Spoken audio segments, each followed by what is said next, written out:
Welcome to operating system class. So we will be talking about the extensions which are going to be located as part of the banker's algorithm. So in yesterday's class, we were talking about the primitive data structures which are going to be part of the banker's algorithm. So N we are going to represent the total number of processes. M we are going to call here as a total number of resources. So the total number of available resources which are going to be with the operating system, they are going to be represented in available vector. So resources we were mentioning, they are called as some CPU cycles, nor they can be memory, or they can be some IO devices or hardware. So all these items, either it is CPU cycles, nor it is memory, nor it is IO devices. All these items, they are going to be called as resources, and they are going to be mentioned in a vector called as an available. So now the process is going to come into picture, process PI or process P1, 2, etc., whatever it is, and it is going to say I need a maximum of 10 instances. It says a maximum of 10 instances. So 10 instances is going to be the requirement, and that requirement is going to be mentioned as max. Okay, so assume that there are some 20 as available, 20 as available, and it is going to ask for 10. Now allocation, what it is going to see is whether this is going to be feasible or not. So whether it is going to be feasible, so new data is going to be feasible, and then allocation is going to be given up. So it will subtract this, it will subtract the available with the max, and then it is going to give the allotment. Need, okay, I have asked for my 10 and I have got the 10. Now need is equals to 0 here. So need, it is going to be saying with a formula called as need vector is equals to some maximum. What is that? That is 10 here. And allocation, how much did it give? It gave 2. So now the need vector is going to be demonstrated as 0. So the first step, there are 4 data structures in banker's algorithm. The first one was available, another one was max, another one was allocation, and the last data structure was need. So the total number of available resources which are with the CPU, those we are going to call it as available, and process when it is going to be built up and it says this is the number of CPU cycles I need to get my program executed. So that is what we are going to call it as maximum. And CPU is going to put a request, is going to raise a request that is called as claimage, and that claimage is going to be allocated, a request is going to be processed, and that is where this allocation is going to be taken place. So allocation is that the available content what is with the bankers is going to be given to the process. So that is where the allocation is going to be there. Okay, you asked for 10 and I gave you 5, still you need 5. So how did you get the value? They got the value using a data structure called as need, and therefore need is going to be computed by the maximum minus allocation. So banker's algorithm is going to have the first part with a word called as safety algorithm, and safety algorithm, it is going to be taken up with a word called as safe state, and second one we are going to call it as an unsafe state, and third one it may lead to deadlock. So this is no deadlock here, and this one chances of deadlock. And how can I solution is, how can I solution is, it is going to build a safe sequence so that deadlock will never occur. So deadlock will not occur. So if this is a thing was, it uses the things, we have an architecture. So if all the allotment is going to be taken place in safe state, then I can say there is a no deadlock state. If there is in the unsafe state, if there is a chance in the unsafe state, then deadlock may happen. So how I can eliminate was I'm going to build a safe sequence. Okay. Now to build this safe state, to build an unsafe state, and to build a safe sequence, we need an algorithmic approach in Banker's algorithm, and that approach we are going to call here as a safety algorithm. So safety algorithm, it is going to rename two words. The first word was the available. Now here onwards is going to be called as work, and finish, it is going to be renamed with a Boolean data type that we are going to call it as false. So if finish is equals to true, that means the algorithm is going to be completed, nor the algorithm it is going to be as part of a set state. So until the finish is going to be in false, the flag value is going to rise as false, we have to be in the safety algorithm. Once a safe sequence is built, that means the safety mode is on and there is no possibility of a deadlock, that the algorithm has been derived a safe state. So how we can guarantee that there is no possibility of a deadlock? Yeah, it is going to eliminate the states. One, it is going to call it as a no preemption,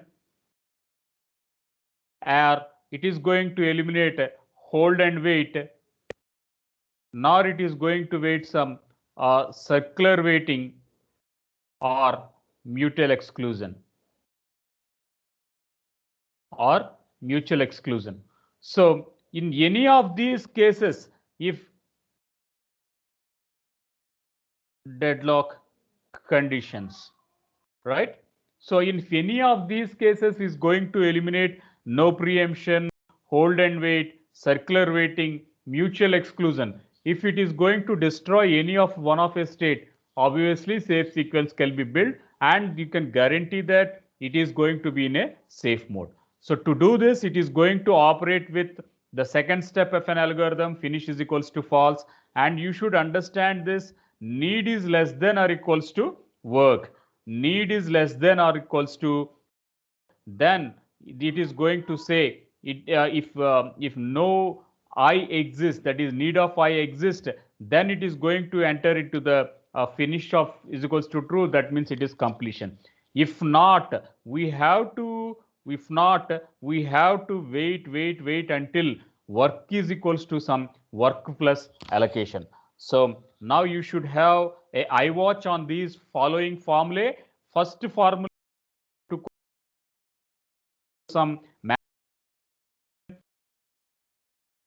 to always observe us whether the need is less than or equals to work. If need is less than or equals to work, yeah, then we have to mention work is equals to some work plus allocation. So these are the three most primitives for the Banker's algorithm. So now enters the second stage of the Banker's algorithm. Now we are going to process the second state of the process, the second state of Banker's algorithm. So we are going to call it as resource request algorithm. The first state we are going to call here as part A. We can mention this one as part A, and in this part A we are going to mention this as part A of Banker's algorithm, and this second one we are going to call it as resource algorithm. It is going to be part B of Banker's algorithm. So you should memorize these two differences first of all. So now we are going to assume that whether the request is less than or equals to need, whether the request is going to be less than or equals to available. If there is a possibility, now the final three steps what we are going to assume, that it will be available is equals to available minus request, allocation is equals to some allocation plus request, and a need is equals to some need minus request. So this is what the resource request algorithm is going to take up. So I do have some request, and request is going to be less than or equals to need, then we are going to bounce back to the previous state, that is finish is equals to false. Otherwise, we are going to move to the next step. The next step was we are going to verify whether the request is less than or equals to available. If it is going to be less than or equals to available, yeah, it is going to process with the three steps. One, we are going to call here as some available is equals to some available minus request, allocation is equals to some allocation plus request, and need is equals to need minus request. So before I take you to algorithm, let us look into a partial algorithm. Let us look into the partial mode algorithm, where we will be getting an idea of how this banker's algorithm is going to be taking the advantages. So here you can see a situation. Here you can see this situation here. So the situation was allocation is going to be taken up, and allocation, it is going to be with A as instance, B as instance, and C as instance, and maximum, available, and need. So assume we are going to have the total number of instances. One instance we are going to have A is equals to 10. One instance we are going to have A is equals to 10. A is equals to 10, and second instance B is equals to 7, and third instance C is equals to 5. So total, in this way we are going to get these total instances which are going to be available. So this is where the original algorithm is going to start, and process P0, process P1, P2, P3, they are going to raise the request. So the raising as request was P0 says I want 7, 5, 3. P1 will says 322, P2 is going to got it as 902, and P3 it is going to say 222, and P4 is going to be given it as 433. Now the situation was already the allocation is going to be happened, and now I am going to get this. How I am going to get the need vector is, need vector I can say need is equals to we are going to mention that is maximum minus allocation.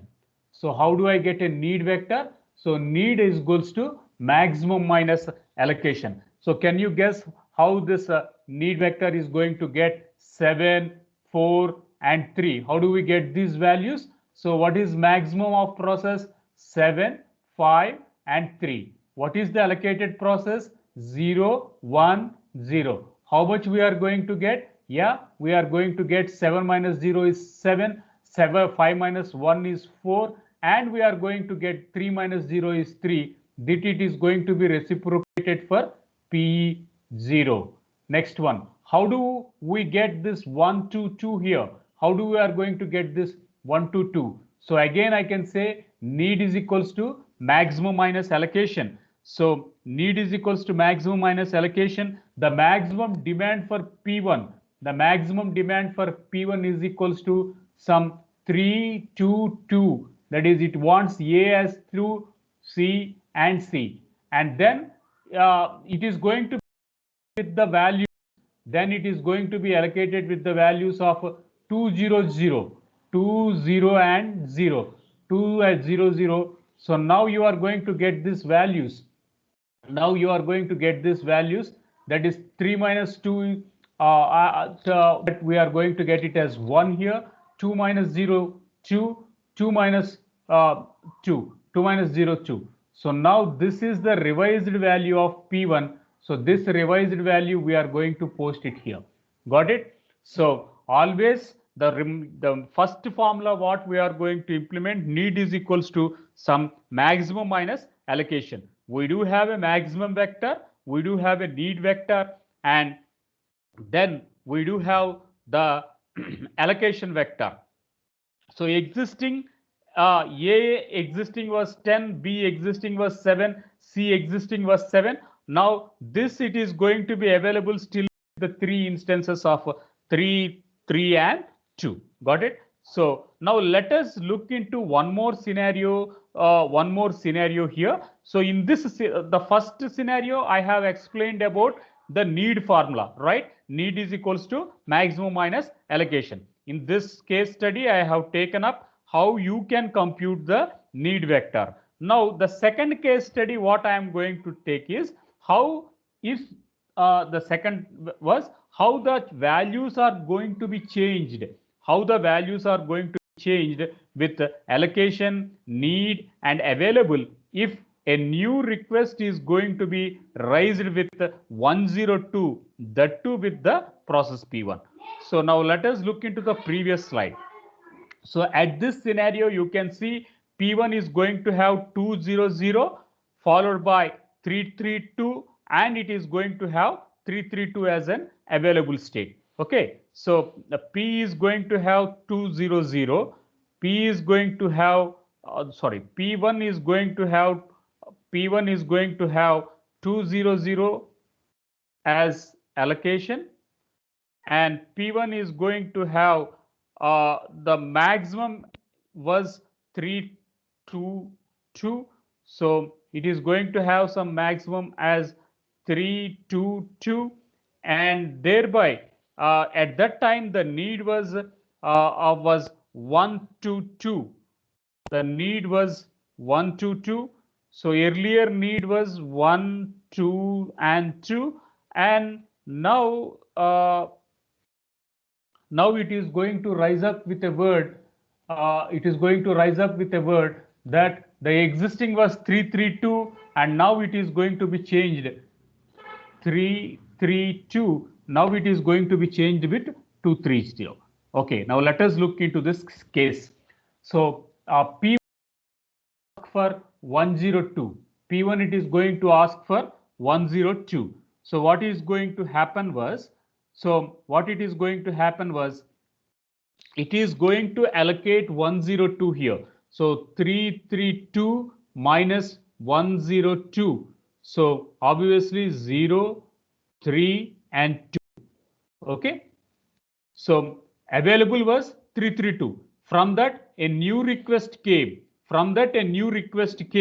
When the request came, now the request value was 102, which is less than 230. Therefore, the 230 is going to be, which is available with this 32, and it is going to be processed as 320. Okay, now request, you can see the formula. Request is going to be given here.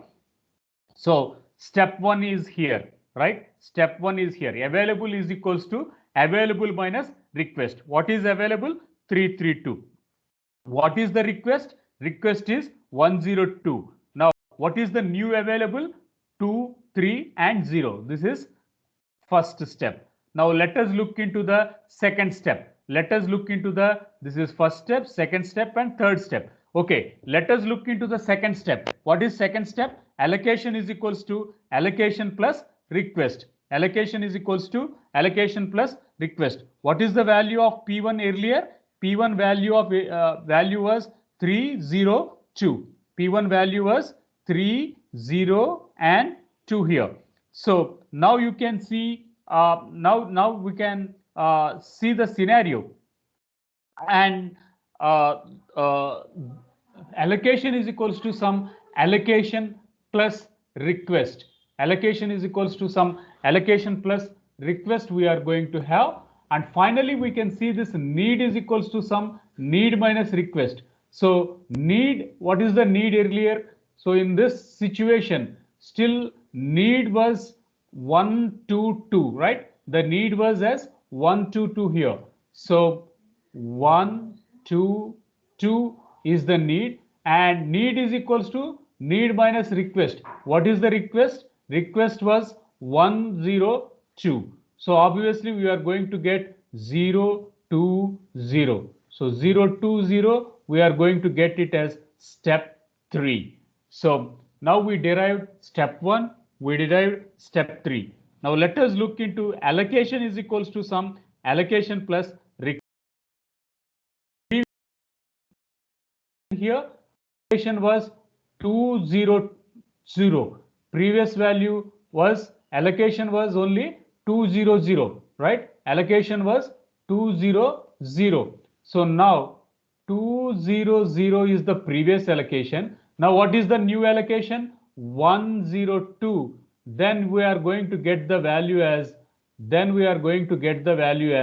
302. That is step 2. So step 2 we are going to put it here, and step 3 we are going to get it from the need vector, and that is how we are going to make the arrangements. Got it? So you can see 302 is going to be updated from 200. Need earlier was 122. Now it is going to be decremented. That is, need is equals to need minus request. Therefore, it became 020. Then availability earlier was 332. Now the availability has been changed to 230. So this is how we have to interpret the results.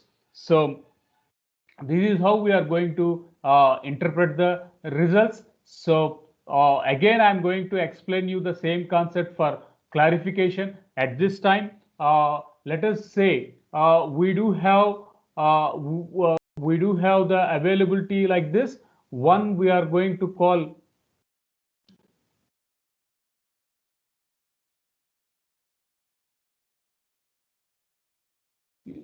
P1 allocation was 200. So write 200. Next one. P1 need was 1 to 2. P1 need was 1 to 2.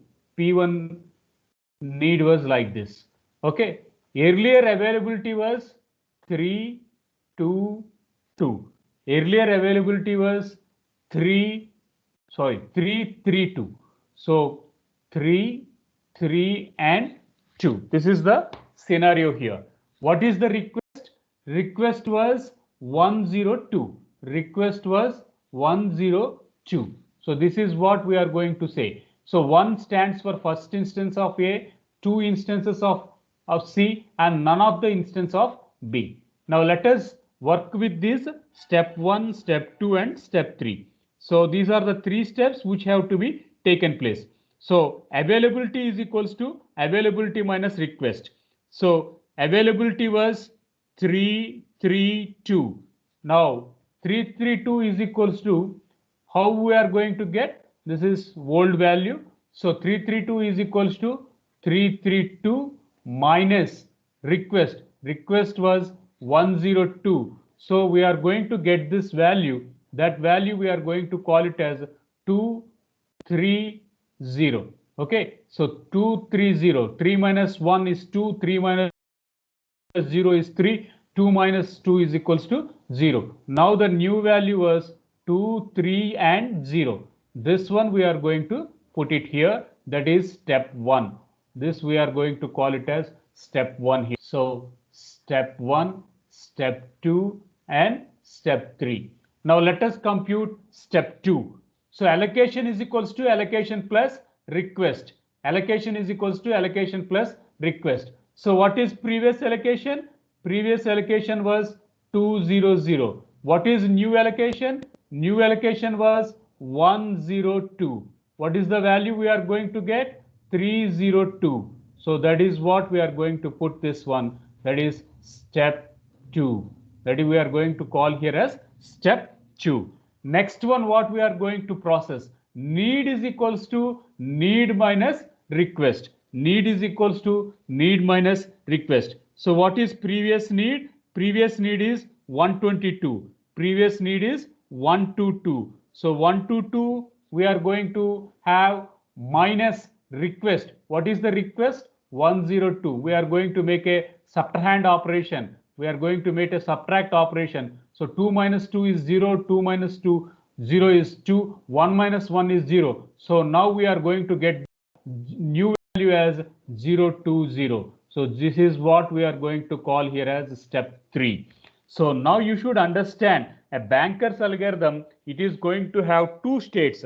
First state we are going to call it as safe state. Safe state is going to derive a safe sequence, whether to execute P0 first, whether to execute P1 first, P2 next, or P3 or P4. So it is going to move between safe state, unsafe state, so that it sees that at any point of time deadlock will not come. That means either mutual exclusion is eliminated, either hold and wait is eliminated, either circular waiting is eliminated, nor no preemption is eliminated. Any of a four characters, if it attacks one character, yeah, we can say that there is no deadlock. How it is going to attack? It is going to attack with the second part of the banker's algorithm.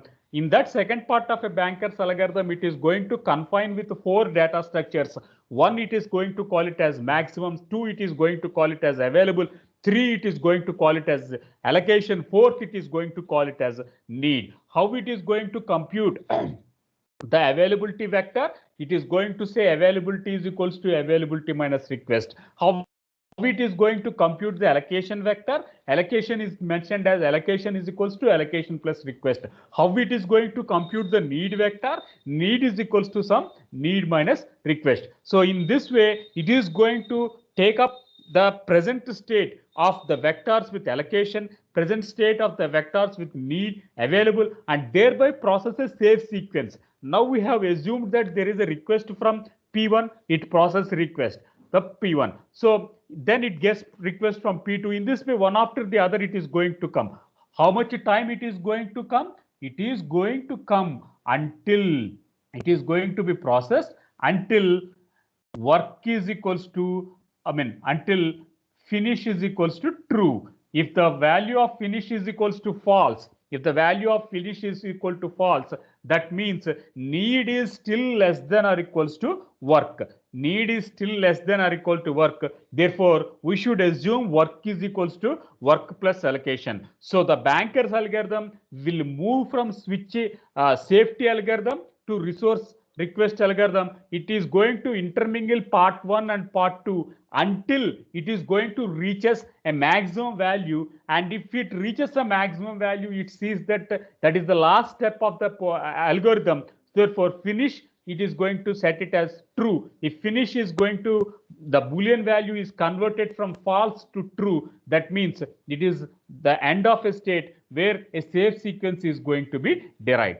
So here you can see the last two steps at the third one, that is if safe sequence is equals to done, then resources are going to be allocated. If it is going to be in unsafe state, it must wait for some resource allocated state so that it can be restored again. That means unsafe state is not going to be a deadlock. There may be a chances of deadlock, so we are going to wait. So that is how the small example what we have taken up and we built. So let us dig deep into a big example, a continuous iterations of 5 to 10 iterations of a banker's algorithm. So this is what we are going to assume. There are 5 process P0, 1, 2, 3 and 4. Total P0 to P4, total 5 processes are there, and there are 3 resources. There are 3 resources which are going to be managed by the CPU. And the name of a resource is A, name of a resource is B, name of a resource is C, and there are 10 instances of A, 5 instances of B, 7 times we can use C. So that is how we are going to call here as an instance. Now there is a snapshot which is going to be taken up at time interval T0. Now you can see P0, P1, P2, P3, P4, P4 are 5 states, and it is derived with 3 data structures which is given to the banker's algorithm: allocation, maximum, and it is going to have some available. So you can compute the value A here. How I can compute the value? Still available is 3. How much it is going to be allocated? It is allocated to 2 instances, 3 instances, and 3 we will be getting it as 10. So this is what I am going to get it as 10. Next I am going to compute B here. How I am going to compute the B? Now B value was 3. To which it is going to allocate it? P1 it is going to give it for 1 instance. Then for P3 it is going to give for 1 instance. Total you are going to get this 5. So this is what we are going to assume it as 5 instances. C is going to be computed. So it is going to get the value of 2 here. Then C is going to be allocated to P2 here. P2 it allocates for 2 instances. Then it is going to allocate for P3, it is going to allocate for 1 instance, and for P4, it is going to allocate for 2 instances. Total 2 plus 2 plus 1 plus 2. Total we are going to get this 7. So C is going to have an accountability of 7 instances. Got it? So Banker's algorithm, whatever resources are there, it is going to be pull up and it is going to subtract it from the available and give it to the allocated algorithm. So you will be getting 10 instances, 5 instances and 7 instances, and these are going to be distributed at this scenario. So now here we are going to compute a need vector, and need, it is going to be defined it as maximum minus allocation. Need, it is going to be derived it as maximum minus allocation. So let us write this formula here and then we can take it up. So need, we are going to call it as need. Need is computed as maximum minus allocation. Need is going to be computed as max allocation. What is the maximum value of P0? P0 value was 753. What is the allocated value of P0? Allocated value was 010. Now what is the need here? Need is going to be 7, 4 and 3. So 7, 4, 3. So this is what need vector was. Next one, what is for P1? P1, what is the maximum value? P1 maximum value was 322. What is allocation value? Allocation value of P1 was 200. Then we are going to make a subtrahend operation. Then we are going to get the need, that is 1, 2. So maximum was some 322 and we are going to subtract the allocated value 200. So we'll be getting 222. So still need vector, we are going to get it as 1, 2, 2. Next one, we are going to compute for P2. Maximum value